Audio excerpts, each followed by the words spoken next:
it's time for Toker Talk Radio, the voice of the marijuana nation. What are you people? On dope? Where you can toke. I inhale frequently.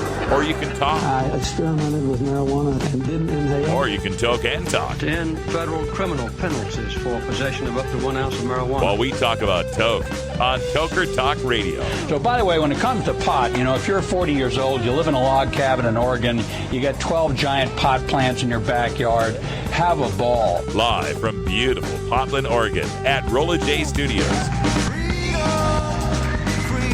Hey, this is great.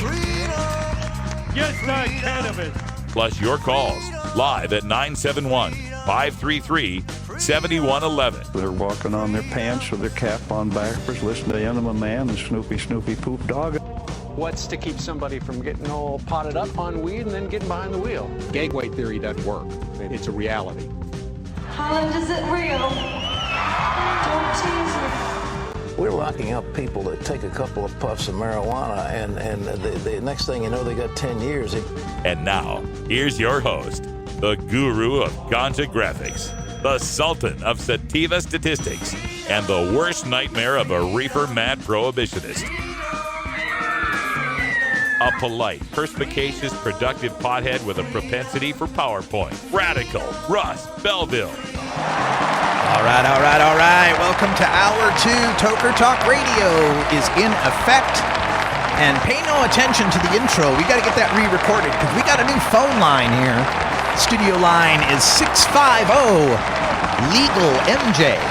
650-LEGAL-MJ. That's 650-534-2565. And got some good news.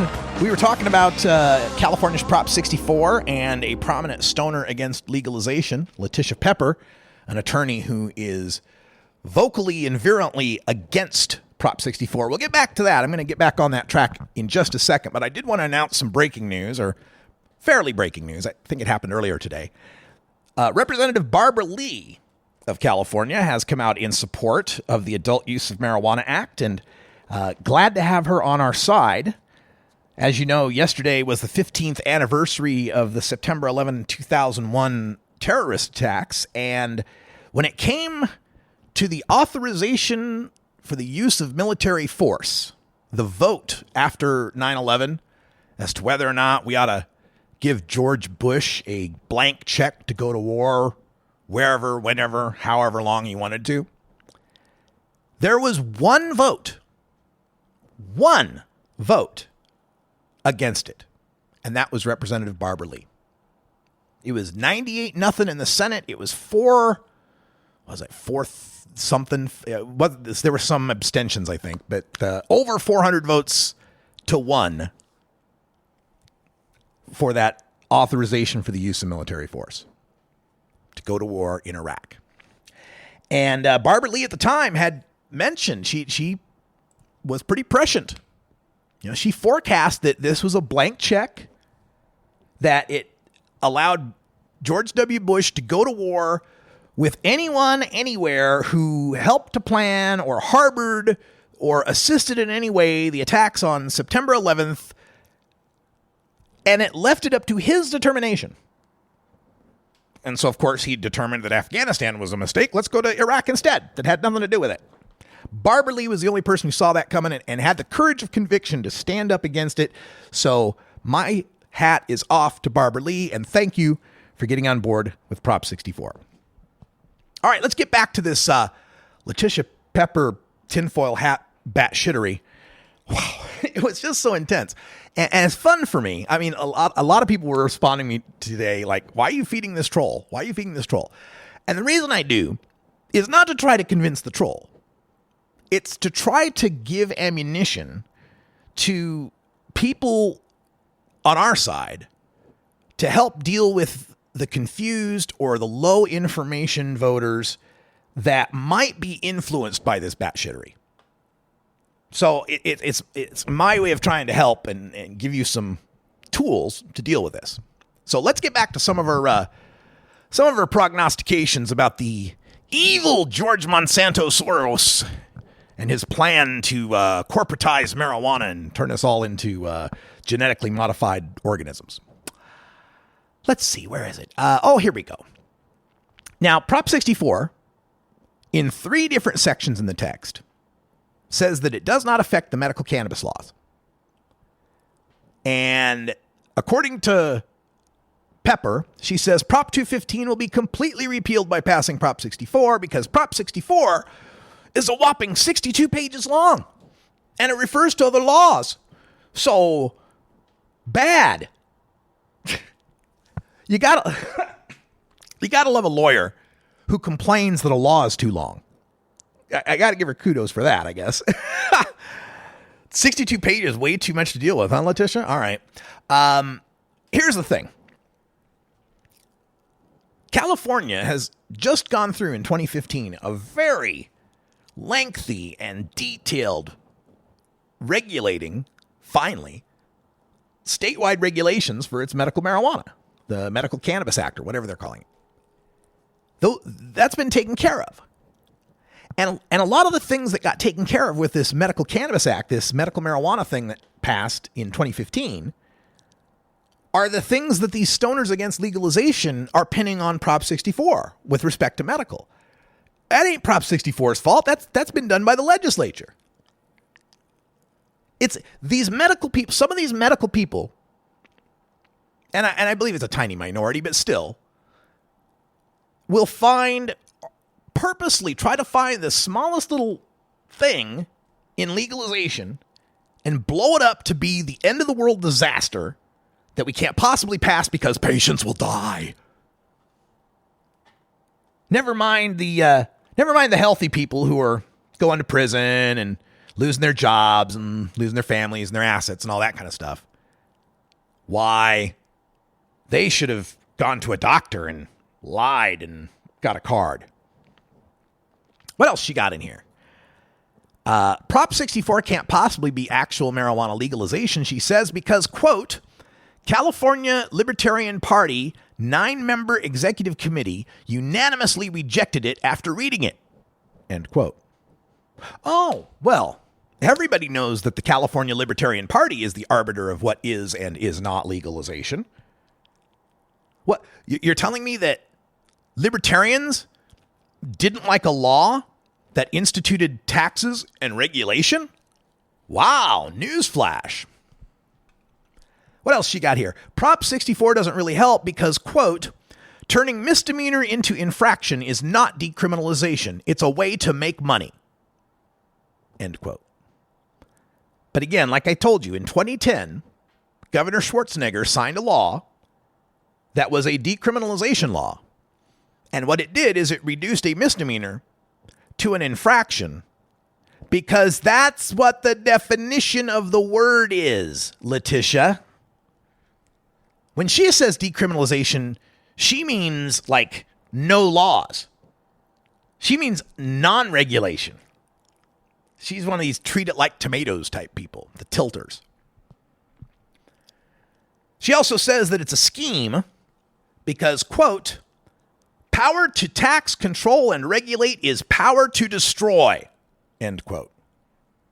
Yeah, like how controlled, taxed, and regulated alcohol has destroyed the culture of drinking in America. Why, you can't find a microbrew or a locally brewed cider anywhere, can you? Because it's all taxed and controlled and regulated. Lady, what isn't taxed and controlled and regulated in this country? Even the treat it like tomatoes people, tomatoes are taxed and regulated and controlled in America. Now, I'd like to think that every movement has this kind of tinfoil asshattery. I mean, it's the same kind of all caps style and the lame pun naming conventions as the folks who rant on about Hitlery or Obama. That same level of maturity. And then you got, of course, the conspiracy hashtags. You got to have those, right? But there's just something about the combination of the outlaw mindset, anarchic politics, conspiracy theorization, hippie ethos, and anti-corporate prejudice that makes the granola of marijuana legalization just a little flakier and nuttier than most political granola. Letitia Pepper is demanding that I host a debate on Prop 64. Lady, produce your own debate. Get your own goddamn show. All right, we'll be back with more marijuana stories right after this.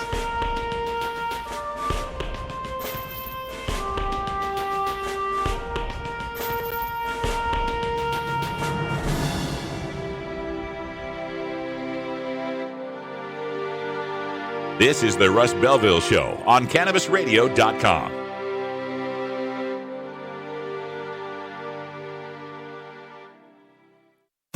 Every strain, every sale, every medical study. Keep it right here on the Cannabis Radio Network. While the feds and state are doing their dance, you still need to transact business and manage your cash. Go professional and let your customers pay with PayQuick. They pay you and they earn rewards points. PayQuick connects to your bank account for free and secures all of your transactions. And with PayQuick, you can pay your producers and processors for free. Plus, it pays to have it because it makes depositing your cash safe and so easy. No cops, no crooks, just compliance and comfort, knowing you have your cannabis business in check with PayQuick. PayQuick, the safe and easy way to pay. PayQuick.com. Doc Rob, the concierge for better living. My guests say Razzie Berry. We're talking about nature, naturopathic medicine, as well as the concept of prevention and preventing disease. Empower people to live a naturopathic lifestyle, get to know your body, understand its rhythms, remove toxins, and use natural alternatives whenever possible. 90 to 95% of cancers are due to environment and lifestyle risk factors. I mean, that's a huge number. That means that cancer is preventable. The concierge for better living with Doc Rob. Only on CannabisRadio.com. The Russ Belville Show. We're as much like Cheech and Chong as ordinary Americans are like the Three Stooges. Hey, Mo!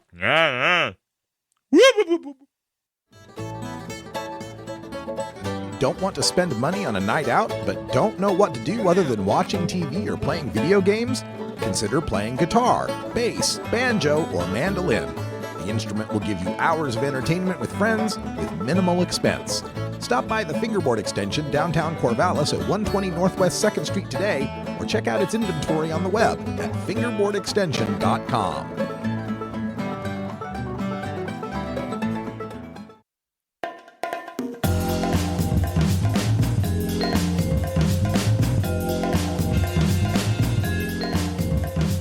Remember, friends, there's more to life than marijuana. I just can't remember what it is. Why'd I come in here? You're tuned into the Russ Belville Show, the voice of the marijuana nation, only on CannabisRadio.com. Welcome back, everybody. Just catching up on my Twitter feed. It's fun. This is so much fun. So I got a tweet back from Letitia. I said, your turn. You defend excluding less than 21-year-olds from access to pot via Prop 64. You think cannabis is a dangerous drug. Okay, so Prop 64 does have penalties for people 18 to 20 years old who access or grow marijuana. It's true. Because Prop 64 creates an age limit of 21 for people to use cannabis. Now, I don't agree with it. I think the age limit ought to be 18. I think if you can vote for president and go to war, you can smoke a joint. But that's neither here nor there. The law makes a 21-year-old limit. All the other legal states have a 21-year-old limit. States have 21-year-old drinking age. But what she is purposefully obfuscating here is the fact that right now, people under 21 years old cannot legally access cannabis. And right now, there are misdemeanors and felonies associated with 18 to 20-year-olds accessing and growing cannabis. Right now.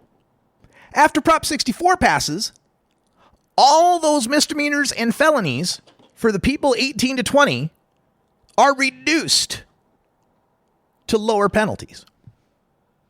So yeah, the 18 to 20s don't get legal weed yet, but they get less punishment for it. It's better than what they've got now. Now, there's a couple other answers. This guy Charles Wallace jumped into the flow, kind of on Letitia's side, and he takes offense, I guess, to my point about a right being something you don't need a doctor's note for. I don't have to go pay someone every year for my freedom of speech. I don't have to go pay someone every year for my freedom of religion. I am not mandated by law to contribute to a private business for me to exercise my rights. But all these Prop 215 people, all these medical people, the I Got's Mine crowd, everything's fine just the way it is with Prop 215. Really? Then why have any legalization at all? Why are you guys pushing the Jack Harrer initiative? Why are you guys pushing MCLR? Why push any legalization initiative? Why not just keep things just the way they are forever? Everybody go out and just buy your doctor's note, your fake-ass doctor's note, because you lied about why you need cannabis. Well, this is his reply. He says, all use is medicinal. Why do you think you're lying if you want pot instead of Xanax? Because, dude, I don't need Xanax. I don't need Xanax. He also goes, why do you think you're lying if you want pot instead of Norco? I don't need Norco. I'm a healthy person. I don't even take aspirin. I don't even take Tylenol, ibuprofen. My most common medical use of a drug is chewable Tums when I get a little indigestion sometimes. I don't need cannabis. If right now the cannabis plant went extinct across the entire planet and there was no marijuana ever forever the rest of my life, I would suffer no ill medical effects. I don't need cannabis medically. No, all use is not medical. Some of us like to get high. For some of us, it's just fun. It's just pleasurable. It's just enjoyable. I really bristle at this all uses medical frame because it distorts and makes meaningless the definition of the word medical.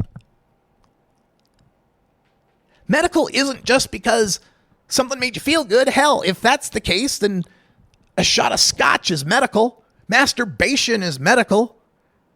Taking a walk is medical. Suntanning is medical. If you stretch the definition that far, it comes to mean nothing. And again, all use is medical means that I have to abide by the medical doctor industry. I have to contribute to some guy's business, or else I can be arrested, ticketed or arrested. I got the same problem with medical marijuana that I've got with Obamacare. And don't get me wrong, I mean, I'm glad that Obamacare exists and more people have insurance and pre-existing conditions aren't a problem, yada, yada, yada, yada. But at its base, Obamacare forces me to have to pay a private business for their product under penalty of a fine, which is what you got in California right now with medical marijuana. I can't carry around an ounce of marijuana in California legally without the threat of a fine unless I have my little doctor's permission slip, unless I contribute to the doctor complex again, the whole doctor industry. So if you're one of those people who's got a problem with Obamacare, then you've got to have a problem with medical marijuana as well in California as something that's keeping your rights from you and forcing you to pay a business.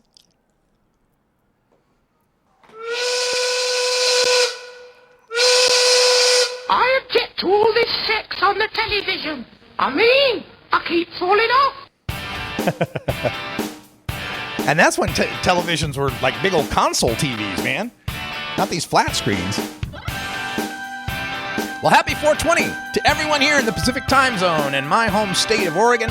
We got to take ourselves a safety briefing, and when we come back, I'll wrap up this tinfoil asshattery about Prop 64. We'll get to some other news too.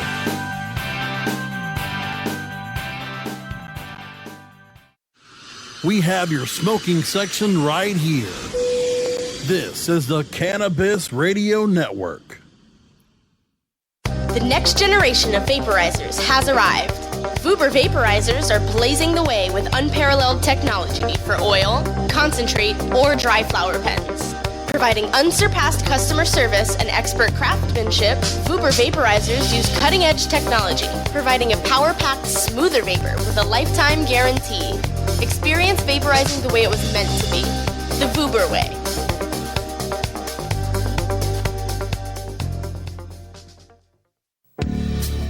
Hi, I'm Montel Williams. Most of you know me as a talk show host, but I'm also an author, actor, single father of 4, avid snowboarder, and I'm also a medical marijuana patient. Living with multiple sclerosis, I'm in pain every day. Medical marijuana is my last resort, and it helps me when all other drugs have failed. If you'd like more information about medical marijuana, you can contact the Marijuana Policy Project at mpp.org or call 1-877-JOIN-MPP. You're not high. You're listening to the Russ Belville Show on CannabisRadio.com. I opted for convenience to use my personal email account. Okay. Maybe you're high, too. Are you playing an acoustic guitar but want to be louder without an amp? Try a resonator guitar. The fingerboard extension has National Resophonic and other resonators, square necks and round necks. Stop by the Fingerboard Extension downtown Corvallis at 120 Northwest 2nd Street today, or check out its inventory on the web at fingerboardextension.com. Go wild hog in the woods.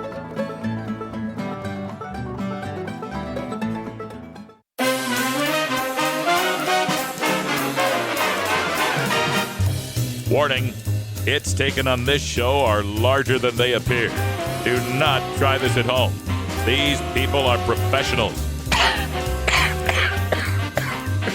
Or at least they pay me to say that. This is the Russ Belville Show on CannabisRadio.com. Welcome back, everybody. Hope you had a good safety briefing.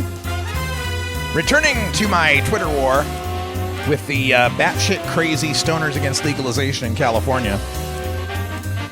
And got another response from that Charles Wallace on Twitter, who responded, you know, he's the one that said all use is medical, right? And he responded, so you don't want to acknowledge to yourself you have a medical use for it so you can grow fewer plants and carry less.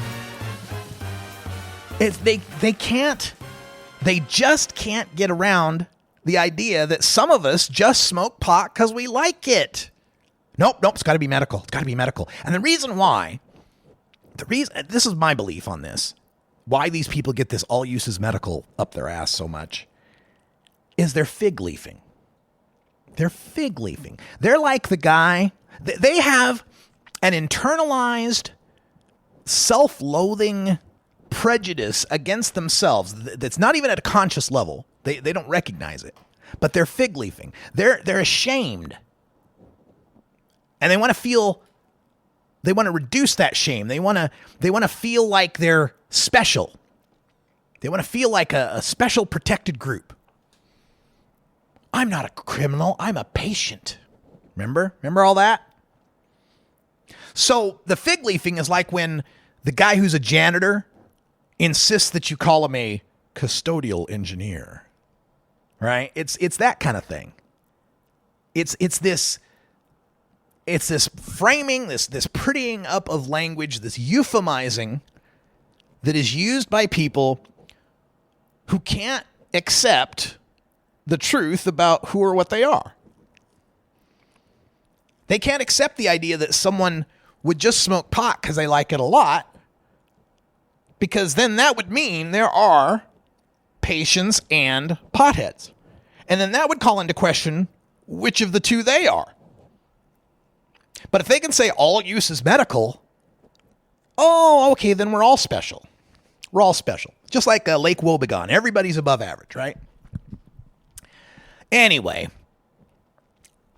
Charles, if you're listening, I don't have to acknowledge to myself I have a medical use for it because I don't have a medical use for it. Now, I'm not denying that my cannabis use is good for me in a lot of ways. Yeah, sure, it'll reduce stress. It makes it easier for me to sleep. Sure. I'll grant you that. But if cannabis disappeared tomorrow, I would continue to lead a long and healthy life. There'd be no appreciable downside after the first couple of weeks of withdrawal, of course. Might be a little insomnia, irritability for a couple weeks. But from that point forward, I could live the rest of my life without ingesting marijuana, and my life would be fine. To me, someone who's got a medical use for cannabis is someone for whom, without cannabis, there would be a appreciable difference in the quality of their life. My friend Lindsay, who's got multiple sclerosis, without cannabis, she's doped up on pharmaceuticals, she's living like a zombie, and she's in complete pain. That's someone who's got a medical use for cannabis. All right, what else we got here? Prove that it won't change after Adult Use of Marijuana Act passes because they can change the laws you are voting for, sir. Well, yeah. See, this is this expectation, man. These people will never vote for any initiative that would legalize marijuana. Never. At least not one that would make the ballot, right? Oh, yeah, they'd vote for Jack Harrow initiative. That ain't making the ballot, folks. Been proposed how many election cycles and never come close to making the ballot. But they will never vote for anything because what they want is an ironclad guarantee that their special little setup remains exactly the same. Don't change anything about our special little setup. Don't upset our apple cart. Nobody can make that guarantee, Charles. Legislatures go into session regularly, and lawmakers make laws regularly. But what I can tell you is that passing Prop 64 will legalize the possession of an ounce of marijuana, legalize the indoor cultivation of 6 plants that no city or county can ban, legalize the possession of the harvest at your home. Legal.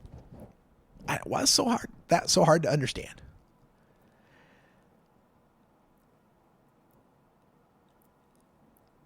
And what else? Anything? Oh, and more from Letitia.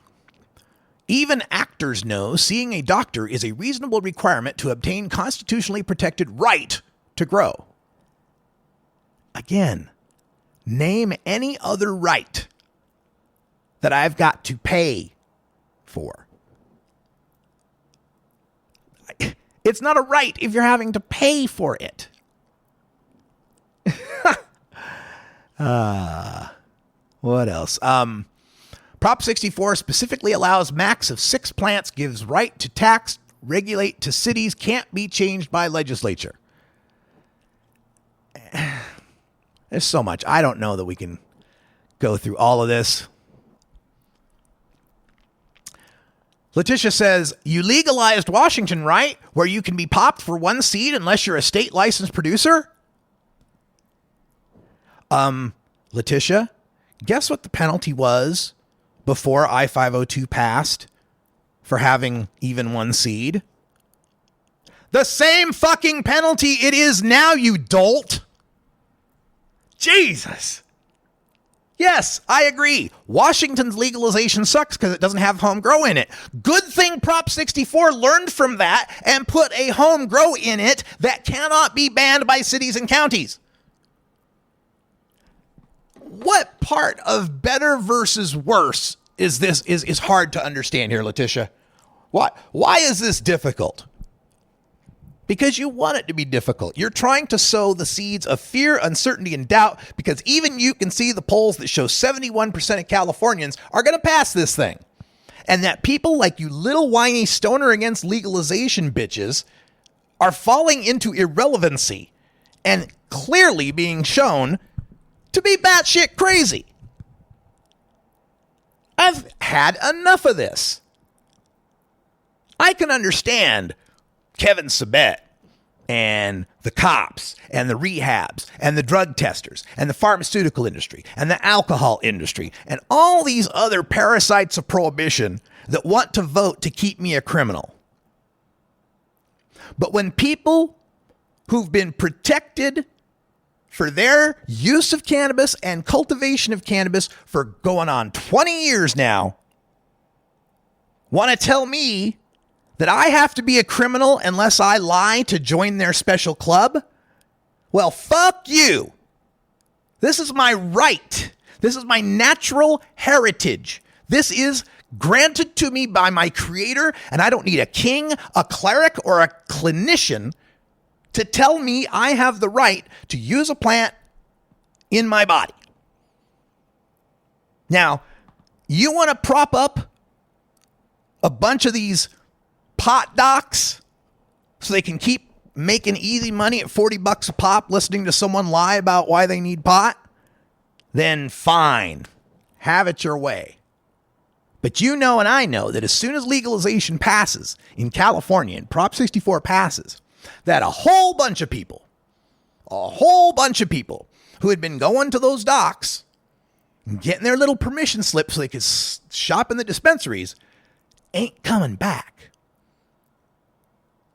They're going to realize that, hey, I don't grow really. Or if I do, I don't need to grow a lot. And hell, I only really need an ounce. It's not like I'm smoking, pounds or anything. Why do I need to pay $40 or $50 or $75 to dock in the box?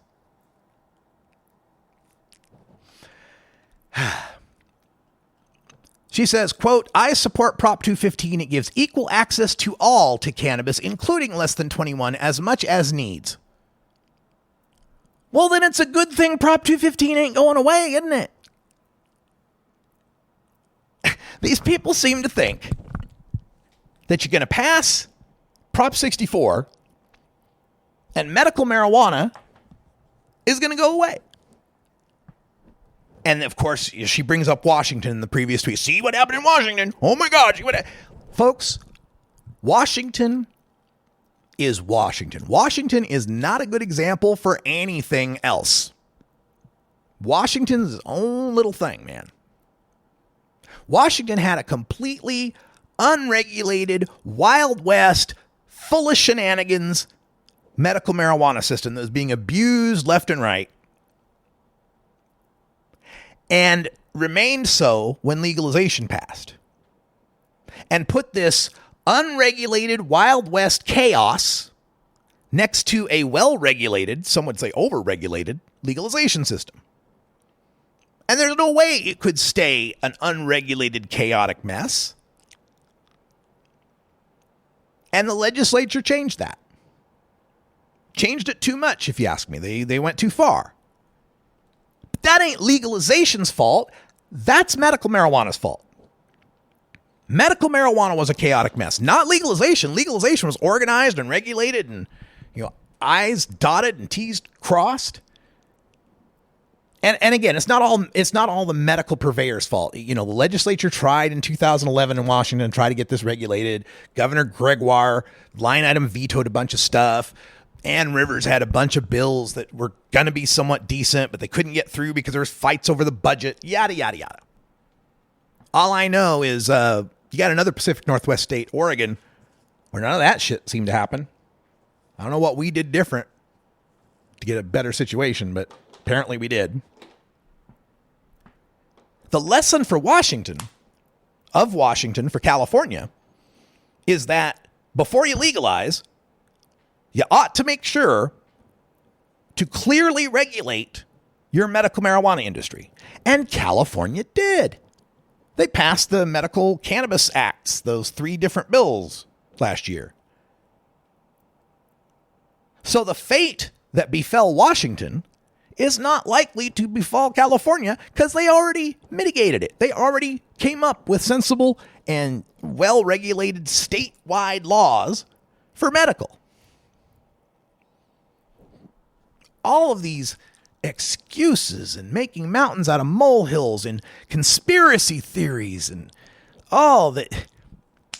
And it's funny, she keeps coming across on Twitter saying, "Oh, there's just not enough characters on Twitter to explain." Funny, I have no problem explaining why we should vote for legalization in 140 characters or less. Seems like trying to get pot smokers to vote to remain criminals might take a few more characters.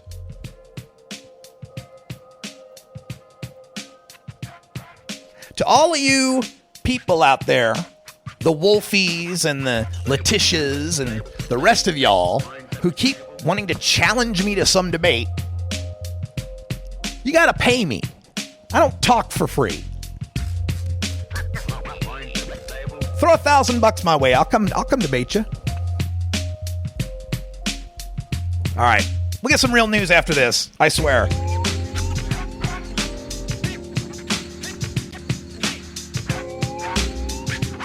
This is the Russ Belville Show on CannabisRadio.com.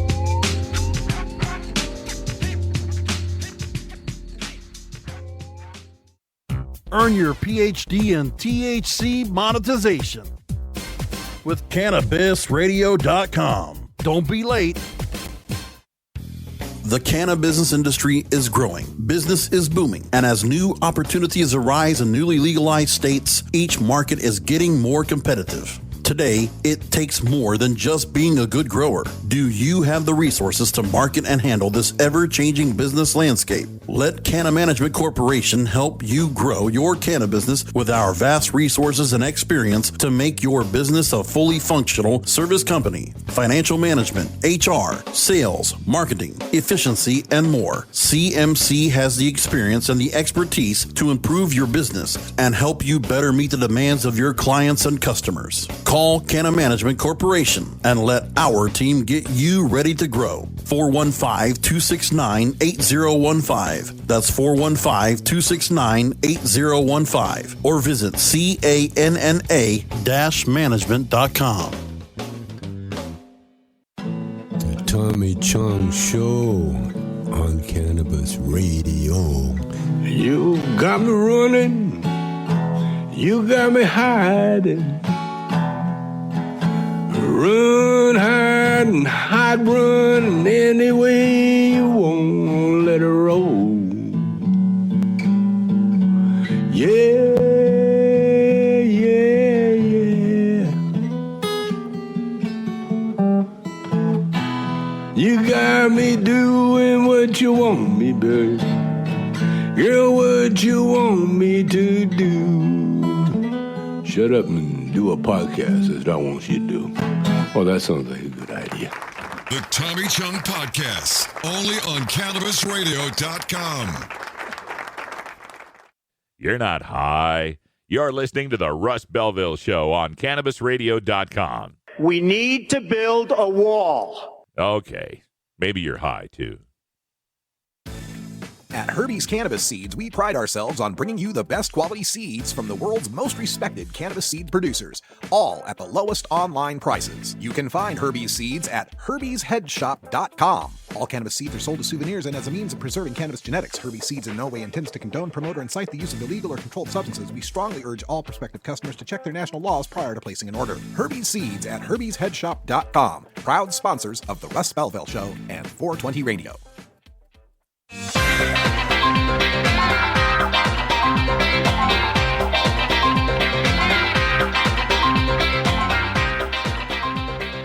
Yarr, thar be pirates here.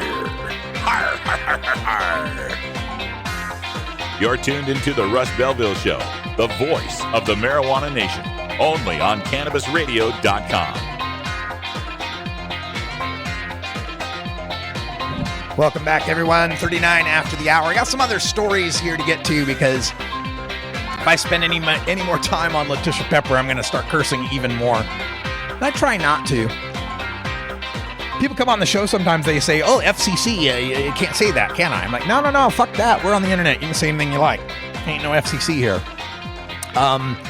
But generally, I don't like to cuss on the air. Just a good habit to have, because sometimes I go on, terrestrial radio or TV and don't want to let an F-bomb fly.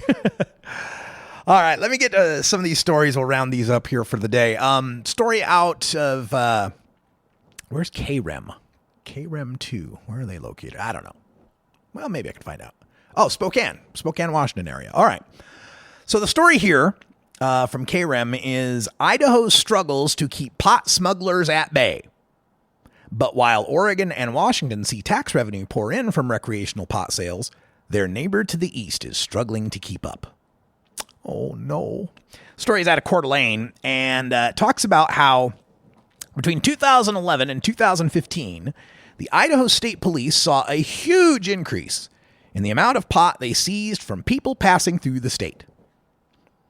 Idaho State Police Captain John Kempf said, quote, "We've seen almost approximately a 1,000% increase in the amount of marijuana that we've seized in Idaho since it's become legal in Washington."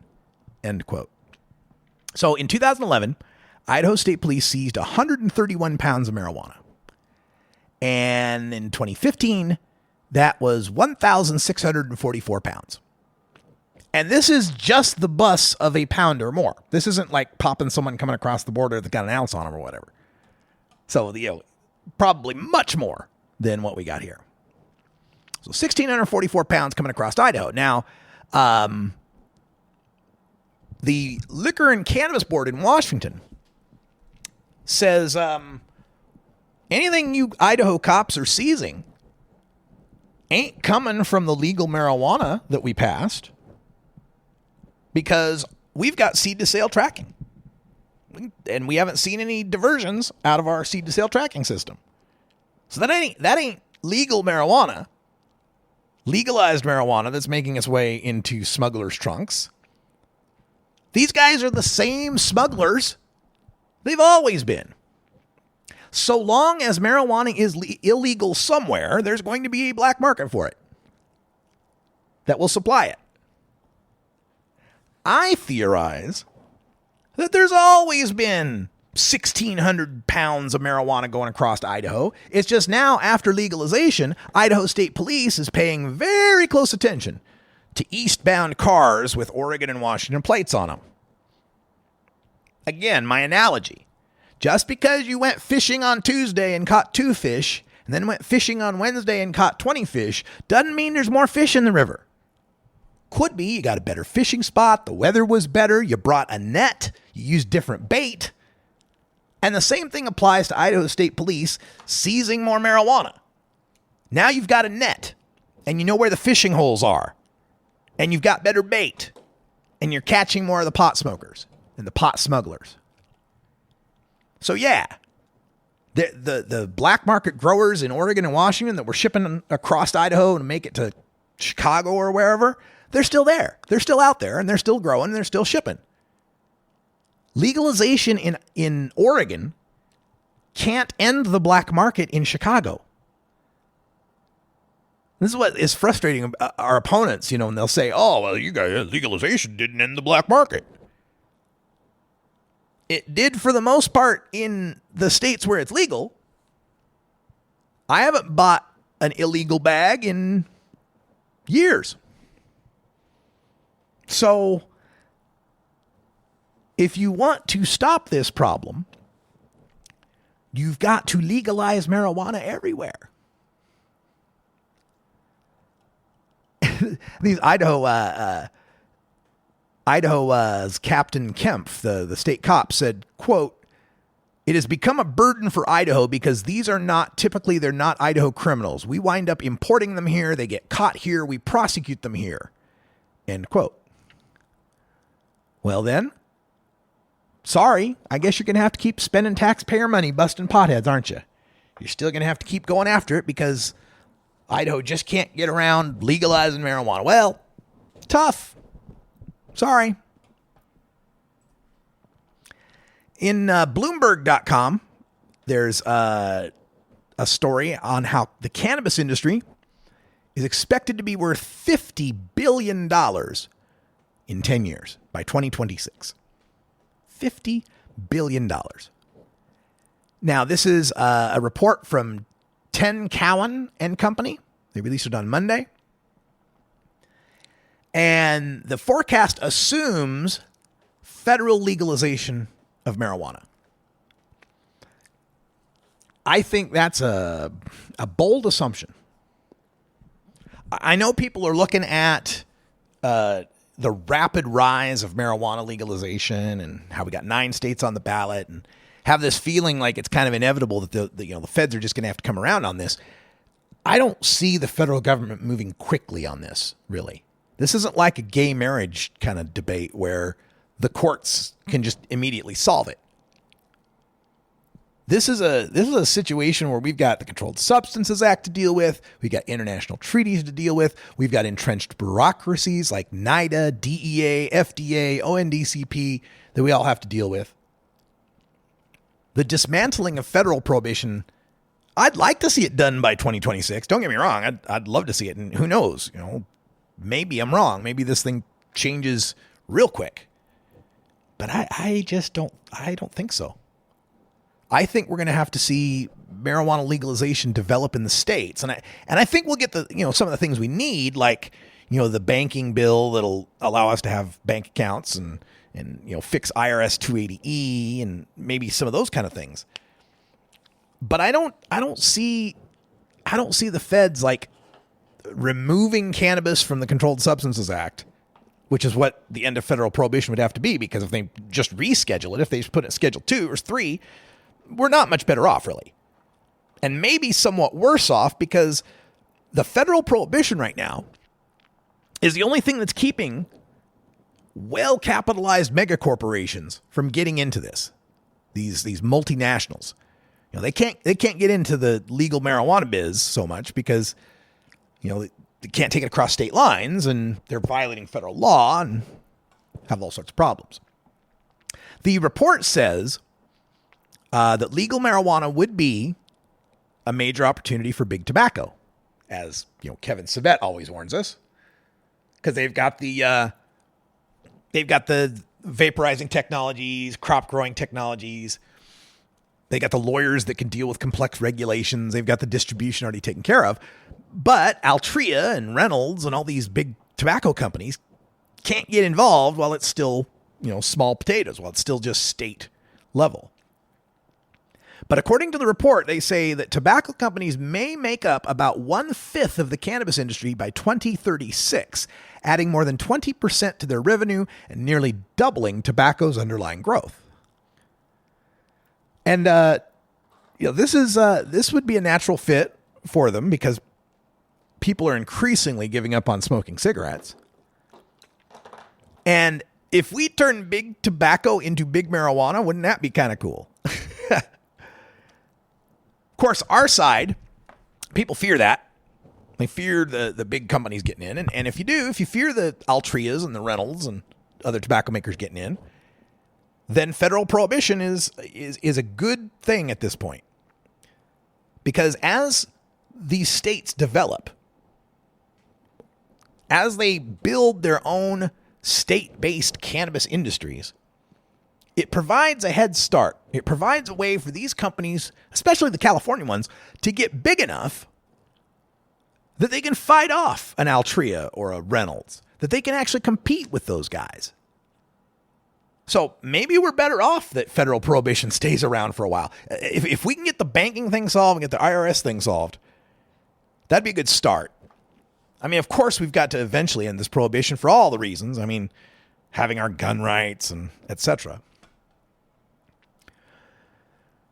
And according to the report's lead author, a 24% 10-year revenue compound annual growth rate is hard to find in consumer staples, in particular, one with a $50 billion endpoint. Follow the money, man. Hey, maybe that gives lie to my theory about when the feds will legalize. There's so much money out there to be made. That could motivate this thing to move a little quicker. Here's a topic out of Washington that I don't want to see move any quicker, and that is Congress pushes for drug testing for unemployment benefits. U.S. Representative Kevin Brady, a Republican of Texas, introduced a bill that would give the states the right, but not the requirement, to drug test, quote, applicants who lost their jobs due to drug use or are seeking a new job that generally requires new employees to pass a drug test, end quote. Brady also said, quote, this is a common sense measure to ensure unemployed workers are ready and available to work. If you are unable or unwilling to pass a basic drug test for a job that requires one, then you suffer, your family suffers, and so do the businesses looking for good workers, end quote. But here's the problem. This drug testing for welfare, this drug testing for unemployment, this drug testing for benefits always finds that it costs more to institute the drug tests than what you save in the benefits from catching people who fail. They also find that the people applying for these benefits fail at much lower rates than the general public. And the problem with this, and with unemployment especially, is that unemployment is an insurance that you pay into. Like you part of your paycheck is helping to cover what may be your unemployment insurance. So really, what this drug testing for the unemployment insurance allows companies to do is to keep the money that you invested in your own unemployment insurance. It's an insurance policy. Now, in 2012, President Obama signed a law that allowed drug testing for some unemployment applicants, but it hasn't been implemented. There's a rule from the Labor Department from the 1960s that bans drug testing for unemployment. But Brady says that most employers drug test, more than half drug test all their employees. So we've got a drug test for unemployment. And one of the things I hate when this issue comes up is when people offer the excuse, well, if you have to take a drug test to go to work, you ought to have to take a drug test to get employment. Folks, the solution to your oppression is not the oppression of those lower than you. You shouldn't have to take a drug test for work either.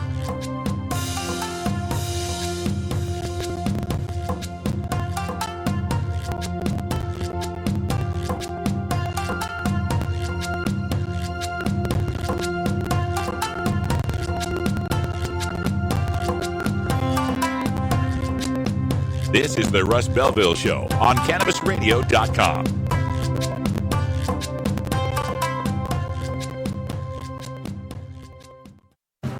Forwarding the cause of legalization and research of the growing cannabis industry, one podcast at a time. The Cannabis Radio Network.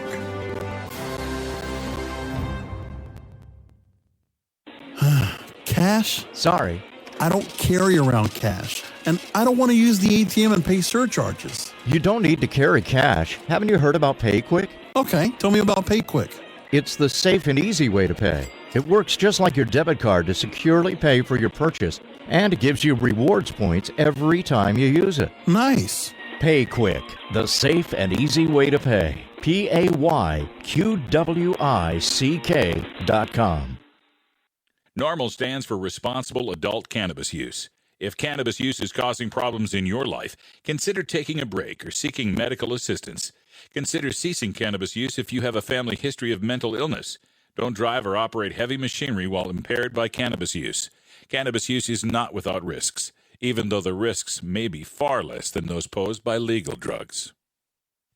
You're listening to Radical Russ on the Russ Belville Show. The Russ Belville Show is proudly sponsored by the Marijuana Business Association, the The MJBA, called by NBC News the Cannabis Chamber of Commerce, is the fastest growing business association in the fastest growing industry in America. I've been working with the MJBA for years, and I personally invite you to join the MJBA. MJBA also publishes the popular MJ Headline News on Facebook and the MJNewsNetwork.com and Marijuana Channel 1 on YouTube. Visit mjba.net for more details.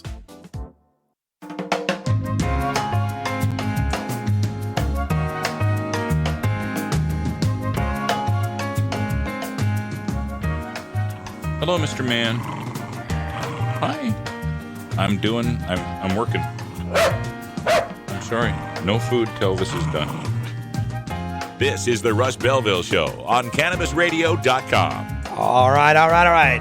4:55 here in the Pacific Time Zone. Time to wrap things up, but we'll have more great shows coming up this week because we are beginning our countdown to Marijuana Election Night 2016. We are going to be featuring every week from now till election night representatives from the legalization and medical campaigns to update us on what's going on, to give us a little look at what's contained in their initiatives and how we can help get them passed. You'll hear these interviews on Tuesdays, Wednesdays, and Fridays. Mondays we'll stick with Dr. Mitch, and Thursdays we will have Law Enforcement Against Prohibition, and this Thursday, our other alternating Thursday segment will be the brand new segment, Cultivator's Corner with Jorge Cervantes, the legendary grower. He'll be joining us every other Thursday.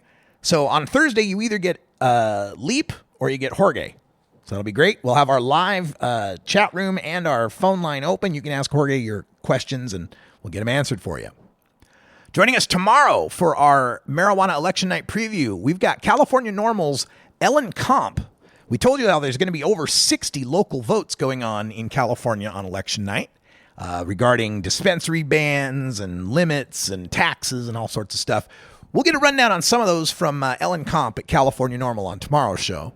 On Wednesday, we've got Bobby Tuna himself. Robert Platshorn is joining us from the Silver Tour. He's going to give us a update on Florida's Amendment 2 and the protests against Publix, the grocery store. Again, Thursday we'll have Jorge Cervantes, and on Friday's show, we're trying to get Kayvon Kalakbari from the Denver Neighborhood Supported Social Use Initiative. Still waiting to hear back from him, but I think he'll be on the show. So, plenty of election stuff coming up here on the Russ Belville Show. Also, this weekend, Saturday, flying out to Boston for the Boston Freedom Rally. I'll be speaking twice, and I'm on 2 panels there in Boston. Hope to see you there. That's all the time we got for today. Time flies when you legalize. We'll be back tomorrow with more news, views, and interviews you can use for the cannabis community. For everyone here at CannabisRadio.com, I'm Radical Russ. Thanks for joining us, and until next time, take care of each other, tokers.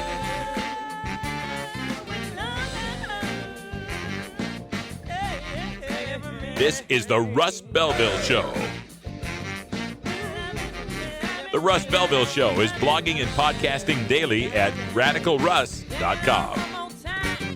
You take a seed, you plant it, you grow it, you dry it, you roll it, you smoke it. You take a seed, you plant it, you grow it, you dry it, you roll it, you smoke it.